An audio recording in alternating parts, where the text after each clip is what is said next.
Today I'm going to talk about streams of energy. So what are streams of energy? There are two major streams of energy that Allah subhanahu wa ta'ala has talked about it in Quran. One is the energy of Noor, which is the energy of the light of the Creator, which is the energy of Allah Ta'ala. And the other one is the energy of fire, which is the energy of darkness and shaitan. We all understand that shaitan, jinn, darkness, all comes from these energy. So if we are creating our life by using the energy of Noor, then we are blessed because whatever we have, we will be content and we will have nourished soul. And once we have the nourished soul, that's the most important, highly valuable thing in this world, in this universe. That's from one of the hadiths, because hadith says that wealth is not important, but the contentment. I'm sharing the context of the hadith. Wealth is not that important. Contentment of soul is very important. So, what is that contentment of soul? Because if you are using the energy of iman and faith and righteousness and goodness and charity and forgiving and helping others and be kind and spread goodness and kindness and letting go. So all this is the energy, or this comes from the energy of Noor, which is very, very important for us to understand, because then it will help us build our life, craft our life with a lot of patience, with a lot of goodness, and there will be a lot of barakah with whatever we make, whatever we do. Because all the major decisions of life, Allah subhanahu wa ta'ala has kept it in His hands. So be it life or death or marriage or kids or sustenance, or because He says, I am the Razik. So, everything is in His control. So, why the only thing which is expected out of us is to correct our behavior. So, why do we even think that we can control anything that we have earned? We have only borrowed it, Allah has lent it to us. He is the sole owner of all the wealth, kids, children, any relationship, and then we are not the owner of that relationship. It comes with the blessings of Allah, it goes from your life with the blessings of Allah. That's it. The story ends there. When you try to hold on, control, acquire, associate any achievement with your own self or your self ego or self, self identity, that's where the energy of darkness comes in. That's darkness, because your ego gets activated, and you have to you there is a voice in your head which tells you to make you feel better by associating these achievements to your own achievements, although it's not you, it's you have been given, you have been blessed in that particular moment. Your contribution may be, in my opinion, I always say, we are not even 1%. It's always the universe, it's always Allah subhanahu wa ta'ala, because there is a bigger plan in place, and that plan is being crafted by Him, and that's the best plan for your life. So you always stay happy and content with what you have. And I know we all aspire to be great leaders and achieve bigger things in life, and which is fine, because being ambitious is great. I would never not suggest people to do that.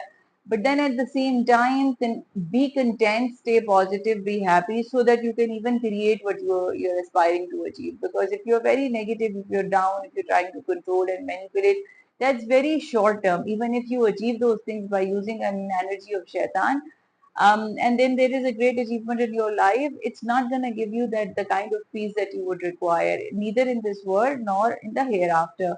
So the hereafter will, even if it's not that the darkness energy does not have power, it has a lot of power, because that's the purpose, because that's where the conscious choice, free will takes place. So if you can always create life by using the energy of faith, the light of the Creator or the Noor, or you can or you can use your negative energy, looking for validation, external validation, that I am not good enough. So I will do this good work so that people will praise me. So that is something that is not permissible, or something that your achievement for your career is driven from a place of validation, where you would require approval and validation from your parents. So again, you're giving that control to an external power, which is not really permissible in Islam. And why is so? Because it takes away your self-esteem. You're giving your personal power of creation to another human being, which is not really which you shouldn't be doing it, because Allah has said that Yes, parents are very important. You need to look after them, you need to kind to them, respectful to them. But giving personal power is not something that has been advised anywhere in Quran. Be kind to them, listen to them only if they are talking in line with Allah subhanahu wa ta'ala. So nothing can, no relationship can overtake the righteousness that has been given it to you. So that comes first, and then all the relationships around that, which we tend to forget because we get too much attached with relationships, and then we tend to forget that why we are here and what is our purpose of life. And we should not give any power to any human being over us, or neither or a relationship, because that's where then it will keep bringing the darkness back into your life. If you accept that, if you draw those boundaries, then it's a healthy living, and people will accept you around. People around you will accept you the way you are, and then you will also be able to focus on the goodness of the world, and so would be them. If you are a people pleaser, and then you would want people to be happy with you, then there will be a struggle within yourself and the relationships around you. And that's why it has been said to be easy, and then use the light of the creator to even build your own relationships. So it's not only to create wealth, even to build the relationships, that's what we need to use. So there, these two major energy streams, people use it, and then these are the conscious choices that we have been told that's in our hands, which side, which road, which path to take. So if you're taking the right side, you will always be content. You will always be all understand that. And then if you slip into darkness, and that's when the concept of forgiveness comes in, because we go to Allah and we surrender and we accept our mistakes and we forgive ourselves, and then we seek forgiveness from Him, and then we move on. All the guilt and shame that comes with anything, whenever we slip into darkness, it's only to hold you back into that phase longer. So that's something I don't think so. The minute you seek forgiveness, your slate is clean. Only it's a shaitan way of holding you or keeping you in that darkness for a long time, and that's why there is a voice in your head and making you feel guilty, or shameful about the fact that you have done something. We all are humans. We all will make mistakes, and then learn to forgive yourself first, because many a times we are judging ourselves so much that we are holding on to it for years, and we don't even realize it, and that's why we feel stuck, because we are not moving ahead in the positive direction, because our negative energy is holding us back. So the more you let that energy go out of your system, out of your aura, out of your energy streams, the easier will be life to move ahead in the best possible manner. Now, energy exchange between individuals. So what happens is, if you are, sometimes when I talked about reactive interaction. So if you are operating into a lot more darkness, or somewhat darkness in some areas where you're seeking validation of, there is a past hurt or there is a past expectation which did not you did not got what you were expecting out of a job or a business or relationships, whatever it is, it can be anything.